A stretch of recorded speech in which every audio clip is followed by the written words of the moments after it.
Hello বন্ধুরা, আজকাল social মিডিয়ায় একটা ভিডিও খুব ভাইরাল। মাত্র 10 মিনিটে স্টিলের বাটিতে পারফেক্ট দই। কিন্তু সত্যিই কি 10 মিনিটে দই বসে, নাকি পুরোটাই ক্যামেরার কারসাজি? আজকে আমি নিজে দই বানাচ্ছি এবং কোনো লুকোচুপি করব না।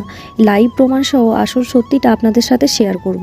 যদি আমার মতো হুটহাট দইয়ের ক্রেভিং হয়, তাদের জন্য আজকের ভিডিওটা দারুণ একটা ট্রিক আছে। লাগে না কত মিনিট লাগে, চলুন আসল সত্যিটা জেনে নেওয়া যাক। এখানে আমি একটি কড়াই নিয়েছি আর প্রথমে এতে দিয়ে দিচ্ছি 500 গ্রাম অর্থাৎ হাফ লিটার লিকুইড দুধ।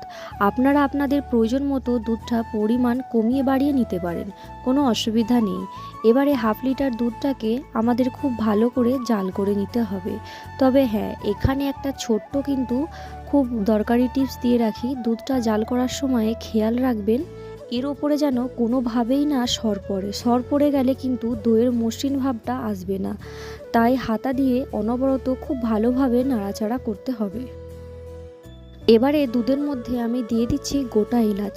তবে হ্যাঁ, এলাচটা কিন্তু আমি ফাটিয়ে দিইনি। ফাটিয়ে দিলে এলাচের কড়া গন্ধটা চলে আসবে, যা দইয়ের আসল স্বাদকে নষ্ট করে দিতে পারে।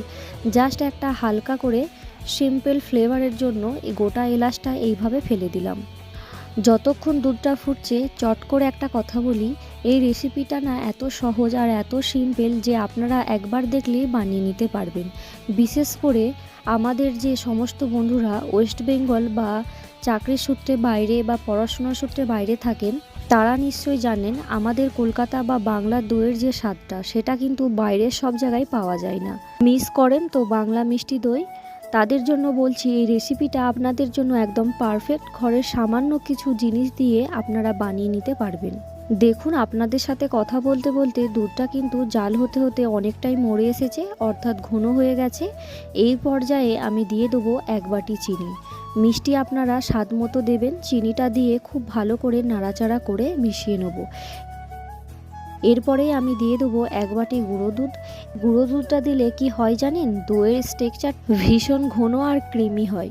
একদম দোকানের মতো গুঁড়ো দুধটা দিয়ে দিলে খুব ভালো করে ফুটিয়ে নিতে হবে, কোনো দলা পাকিয়ে না থাকে। এবারে এটাকে আমাদের আরও কিছুক্ষণ ফুটিয়ে নিতে হবে। দেখুন বন্ধুরা, ফুটিয়ে ফুটিয়ে দুধটা কত ঘন হয়ে গেছে। কড়াইয়ের সাইডে একটু খেয়াল করুন, কি সুন্দর একটা মোটা জমতে শুরু করেছে। এই চারপাশ ধরে মালাইটা হাতটা দিয়ে খুব ভালো করে মিশিয়ে দেবেন, এতে স্বাদটা আরও বেড়ে যাবে। আর দুধের কালারটা দেখুন কি সুন্দর ক্ষীর ভাব চলে এসেছে। এবার এটাকে নামিয়ে এক পাশে রেখে দেবো।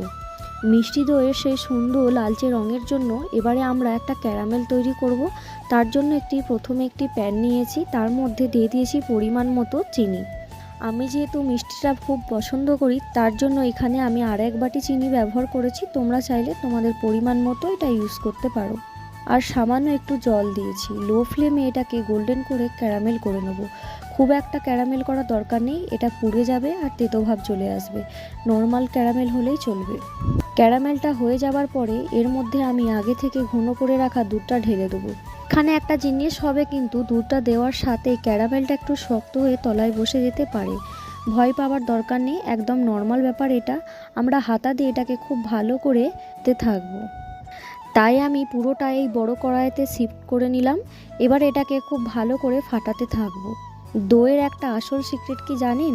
দুধ আর ক্যারামেল যত ভালো করে ফাটাবেন, ততই ভালো দই জমবে আর সুন্দর একটা ফেনা হবে।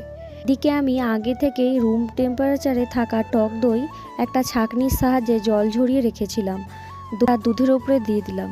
এটাকে দিয়ে খুব ভালো করে হাতা দিয়ে নাড়াচাড়া করতে হবে।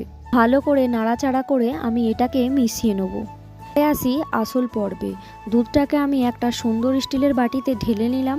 এদিকে একটি কড়াইতে স্ট্যান্ড বসিয়ে তার উপরে বাটিটা রেখে উপর থেকে একটা ভারী ঢাকা দিয়ে দিলাম। এখানেই তো হচ্ছে আসল প্রবলেম। সব ভিডিওতে বলে মাত্র 10 মিনিট রেখে দিলে এই দইটা খুব ভালোভাবে জমে যায়। জানি না, হয়তো তারা জমাতেও পারে, কিন্তু এখানে আমার লেগেছে প্রায় 30 থেকে 45 মিনিট মতো আমার এটা লেগেছে করতে। 10 মিনিট হোক বা 45 মিনিট হোক, যদি বাড়িতে এত সুন্দর খাঁটি মিষ্টি দই তৈরি করা যায়, তবে ক্ষতি কী? আপনারা যারা বাইরে থাকেন আর যাদের হুটহাট করে দইয়ের ক্রেভিং হয়, তারা এই পদ্ধতিতে একবার বানিয়ে নিতে পারেন। আমি গ্যারান্টি দিচ্ছি এই রেসিপিটা দুর্দান্ত হয়। আজকের ভিডিওটা কেমন লাগলো অবশ্যই কমেন্টে জানিও। আর যদি ভালো লেগে থাকে অবশ্যই লাইক, কমেন্ট, শেয়ার, সাবস্ক্রাইব করতে ভুলো না। টাটা।